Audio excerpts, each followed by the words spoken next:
What's up, family? Good morning, everybody. Happy Throwback Thursday.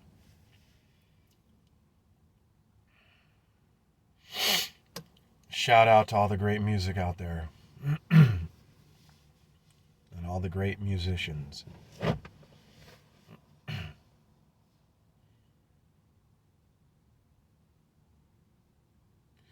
There seems to be good morning, GEO. Good morning, family. Morning, NorCal, SoCal, San Diego. What's up, Joey? Good morning, bro. Caleb, Alicia, Brandon, Lynette, Kaylin, Geo, Jerry, B, Betty, Paul, Connie, Emmett, Pete, Larry, Skip, Royce. Good morning. Good morning to everyone. It's good to be here with you. I miss you guys terribly, but it's good to be here online with you.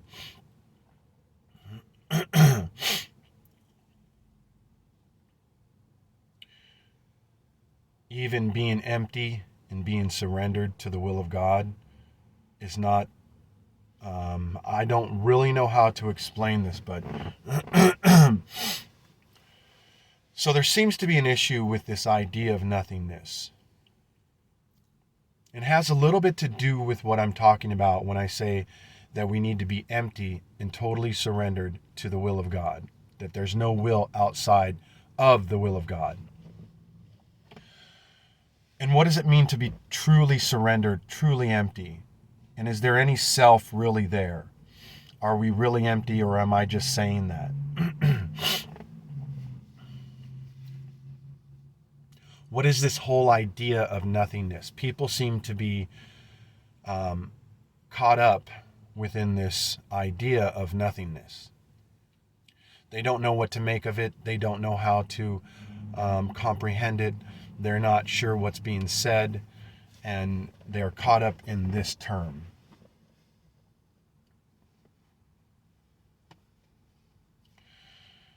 And I've been trying to explain from the beginning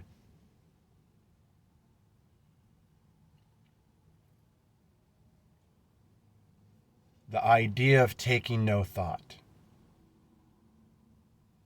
Christ said, take no thought. It was also said that thought cannot add any thing to you or take anything from you. What does that mean? Take no thought. Well, first of all, the reason why you have such a hard time with this idea of what is this nothingness that people speak about, what does it truly mean, is because you're caught up in thought. You're caught up in the concept of nothingness, the word, its definition, and what role it plays within the conversation. What does it really mean that I am nothing?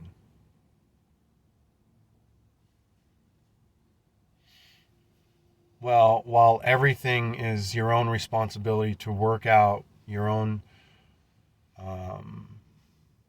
salvation, to work out your own connection to, when I say I'm coming to bring you an upgrade and unplug you, I also need to remind you that this is just metaphorical speaking. You actually are responsible for your own connection and being directly connected and laying down thought, concept, definition. So the only way to truly be connected, the only way to truly be absolutely directly connected to this energy, totally empty, is to drop thought, You're not really dropping thought, but in the beginning, what you're doing is you're focusing on eliminating mind chatter. So if it means meditating on a certain thing for a period of time and keeping your mind quiet and focused, then this is the first practice. Until you're able to actually drop thought and rest within this unity, you have to go through the training, the practices. You have to work out this idea of nothingness within inside yourself. You have to make sense of it and interpret it so that it makes sense within your own world, within your own psyche, within your own understanding, within your own need to dogmatically hold on to certain beliefs and certain teachings. The inability to unlearn some of the things that you have learned. Nothingness. What is nothingness? Well, first, let me just say this before I say that you do exist. Everything you see, even with the physical eyes, is part of the whole. But whether it exists or not is something that you need to come to an interpretation for yourself. So you actually, while it's okay to pose the question, to receive information from a story other than your own, you have your own story. And your idea of what you see or how you see things is going to be a little bit different or unique from another. So anything that's permanent must be real. What is permanent? What does the word permanent mean? Whatever's absolute, whatever's constant, eternal, this has to be the real. This is the real. There's no questioning or debating this fact.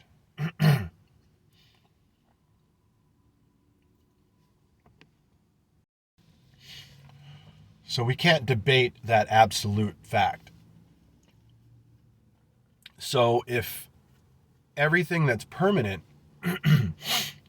absolute, eternal, constant, unshakable, unchangeable, if this is the real, because it is, then whatever's temporary has to be the unreal.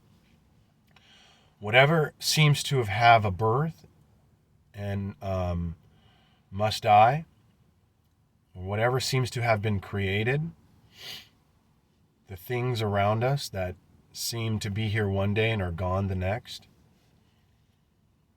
this must be the unreal. But what do we mean by unreal? Everything, every experience, every point of life is all contained within the mind of God. Everything. So if you want to call even the illusion, which is part of, which is within the all-encompassing totality of all that is, if you want to call it real, you can call it real. It's very real to a lot of people.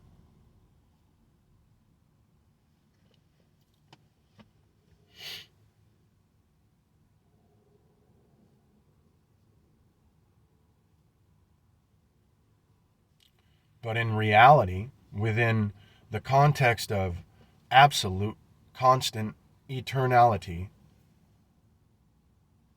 it has no life of its own.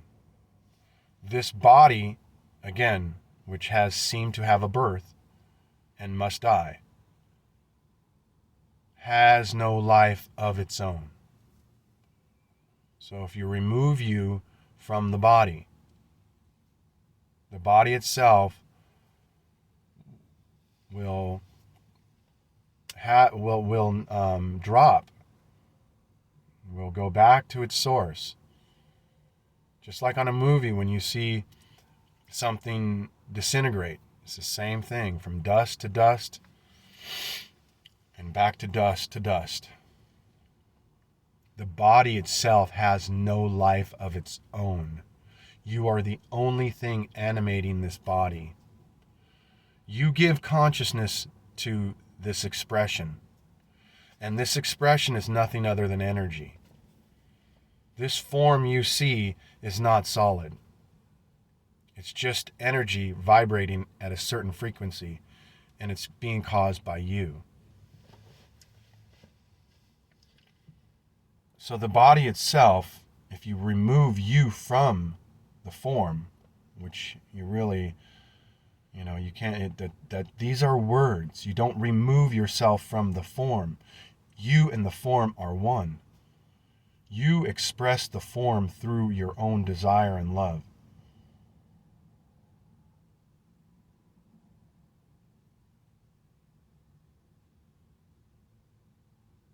You are not the form. You take on the form to express.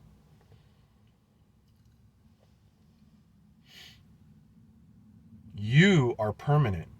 You are eternal. You are constant. You are absolute. You are total in totality. Nothing can be added to you or taken away from you.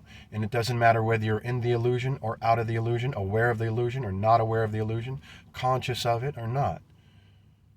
You are reality. You do exist. Maybe hearing that might help you. That is the truth. And that's what we're trying to point to.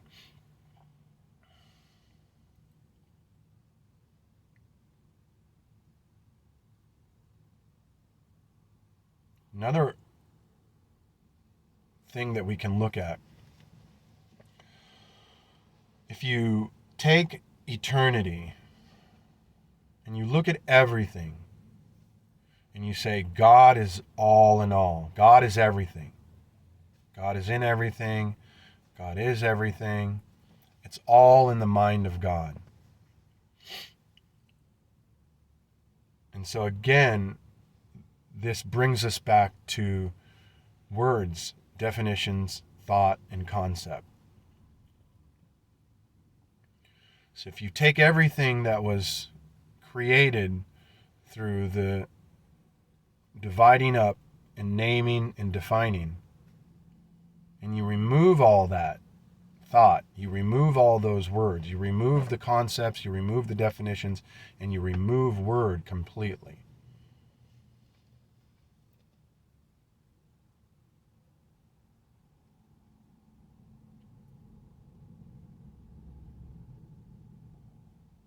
What are you left with?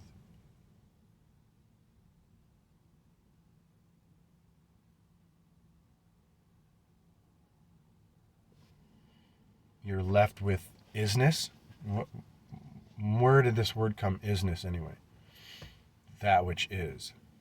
Source. Are you left with any word to describe anything? No, we removed that, right? There's no description. So, therefore,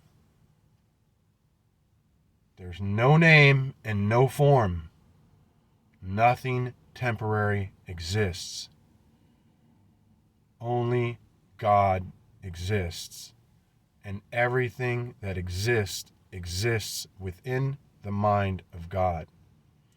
And God is not what God is based on word, concept, and thought. God is before, beyond, in the middle, and around, and throughout, thought and no thought.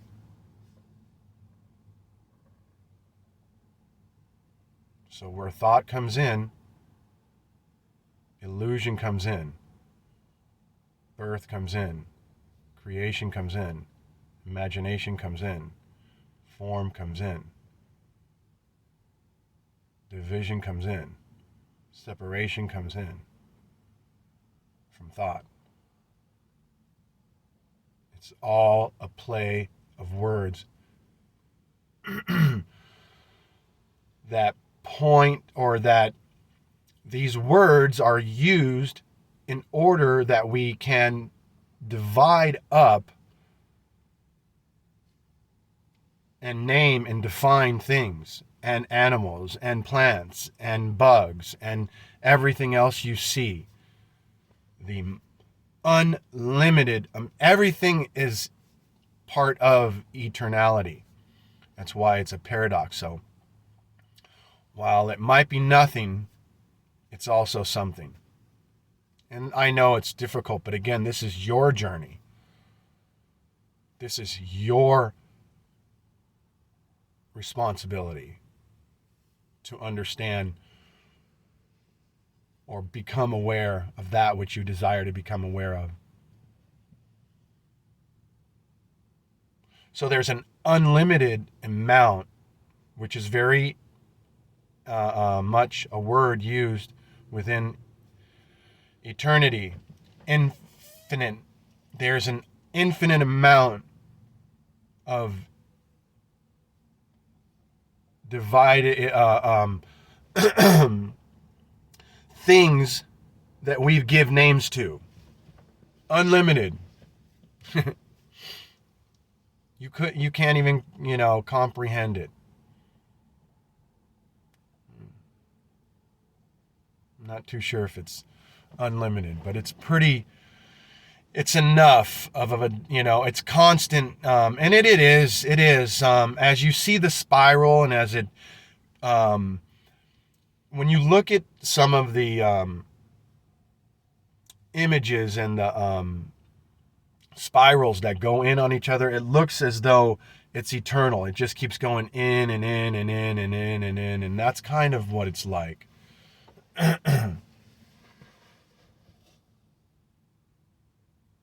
It is. Thought and word, there's just an infinite amount of concepts and thought and word. And so we divide things up. We name them, we give them definition, and they become part of this illusory construct.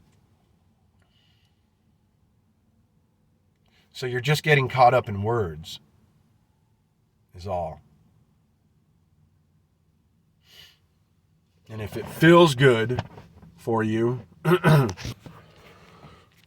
to feel like you exist, then you exist, and you do exist. We all exist. Simple fact is, we don't exist separate from God. There is no separation.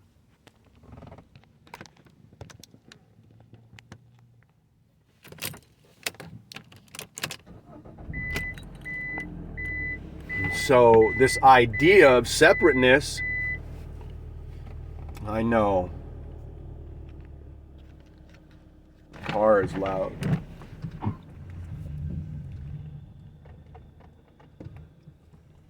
This idea of separateness is just an idea, and it's not real. There's no separation.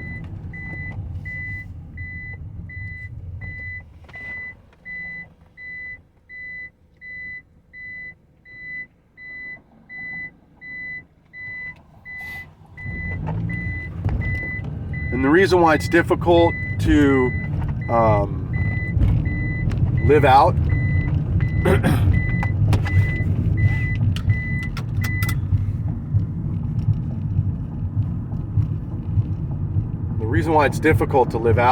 is because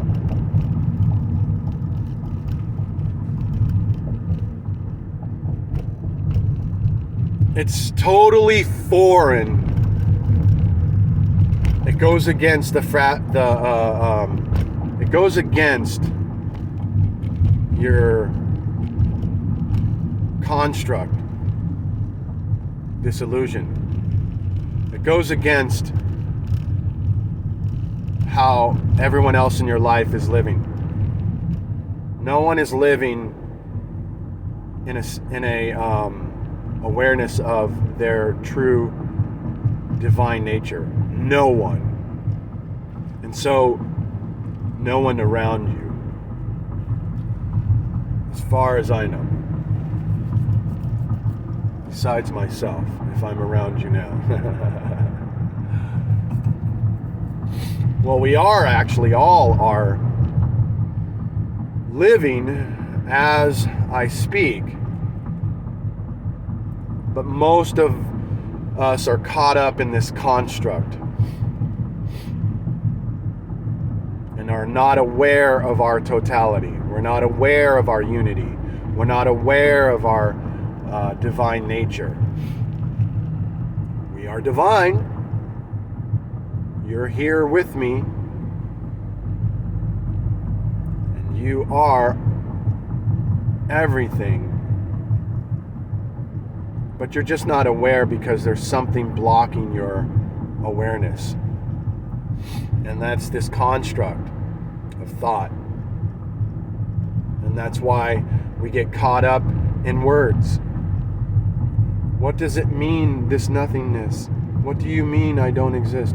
How can you say that everything that is temporary doesn't exist?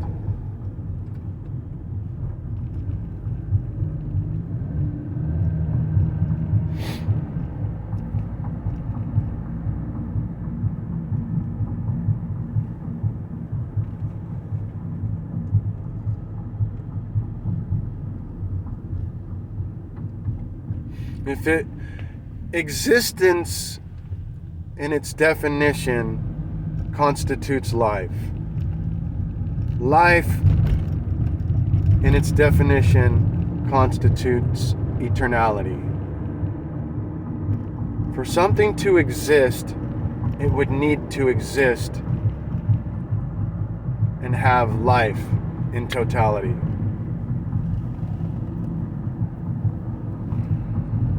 Something that is here one day and gone the next cannot really have any life of itself or existence.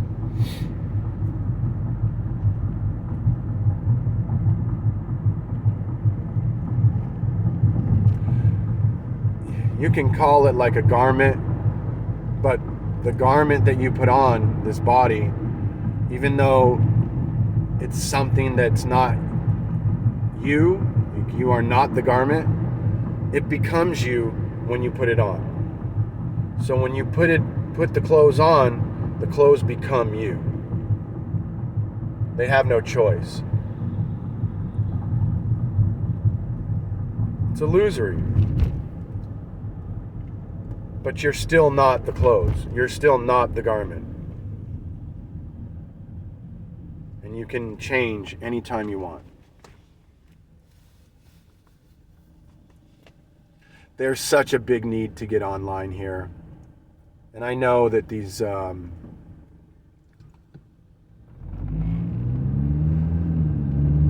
a lot of background noise. I get that, but not much I can do about that.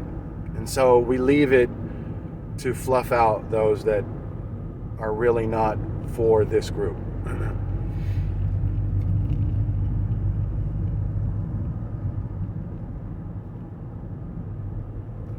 We get up here online every day for those people that resonate, jive, like the channel, like what's being said, and seem to frequent, only come back. The comebackers. We get up on here for the comebackers.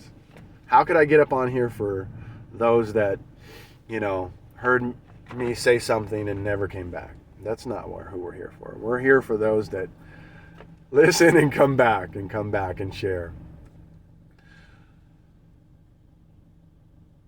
There's just so much to be talked about. There's so much to be said. And really, we're just here as a friend.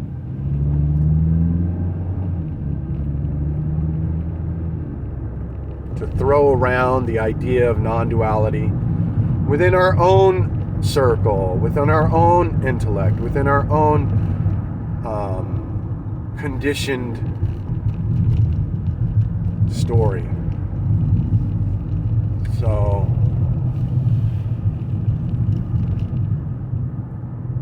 So you are not nothing. You do exist. You exist absolutely perfect. You exist eternally. You have nothing to do with birth and death. You were never born. You're not your body. Remember, the body is just your garment.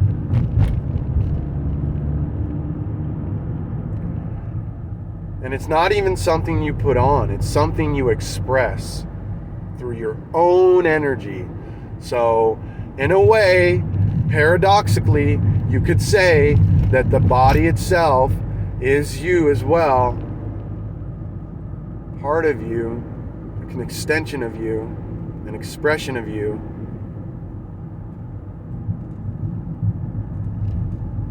But only in part. It's part of the whole, and only in its glory, only in its redemption, only in its eternal expression.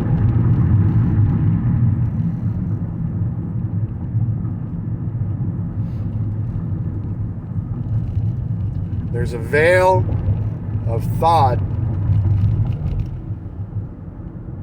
that hovers over your internal eye, that keeps your pineal gland calcified.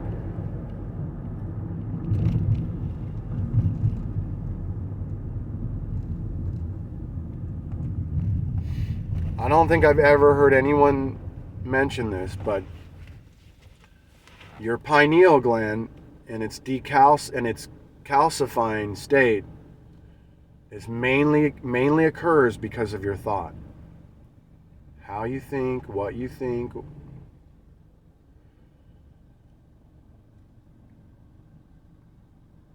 So you can decalcify your pineal gland and begin to awaken, not even awaken, but this awareness will start to show itself. Awaken. These are words we're playing. You're not really awakening, you're already awake, but we're giving clarity to that which is already present within you. So through words, concepts and definitions, and thought, focused correctly in harmony with the intent to be absolute, direct, connected with Source as one, and with the right intent and the right stillness, your pineal gland will decalcify itself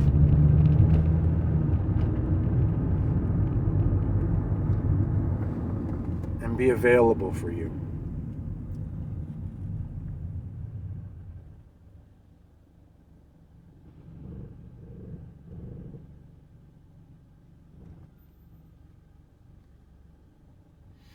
Dropping thought, concept, word, definition will do the same thing.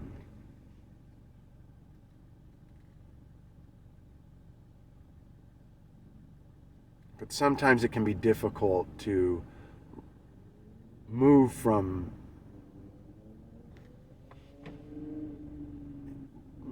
in the illusion, caught up in word and thought, to dropping it all without starting to see with this inner eye reality. What's up, GEO? Happy Thursday, everybody. Throwback Thursday.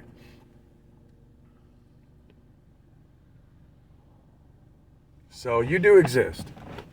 We all exist. Everything's part of the whole.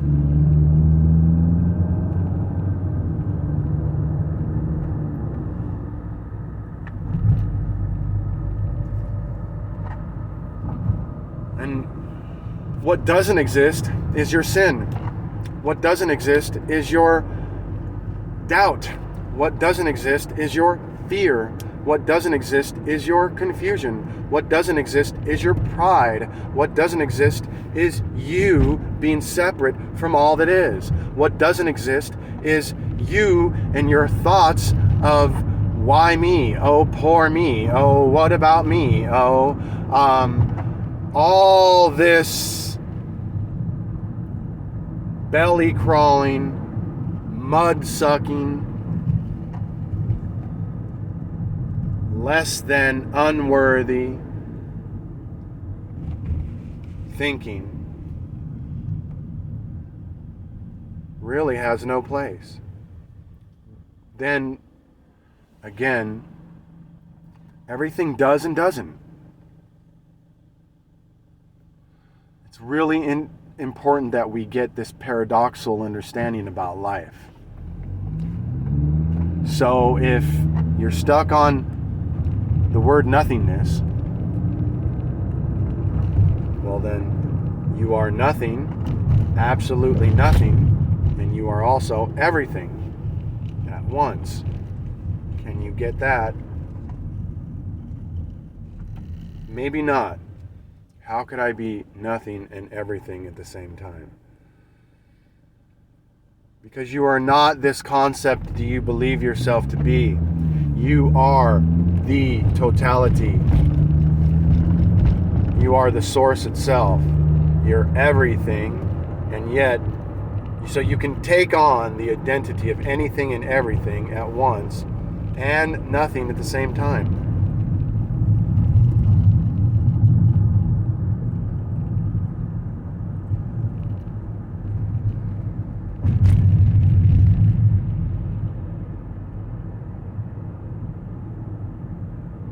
Much love. Love you, GEO. Love you, everybody. Happy Thursday. Coming at you. Bringing the heart to the table. Bringing the love to the table. Trying to answer some questions for you. Got a lot to talk about.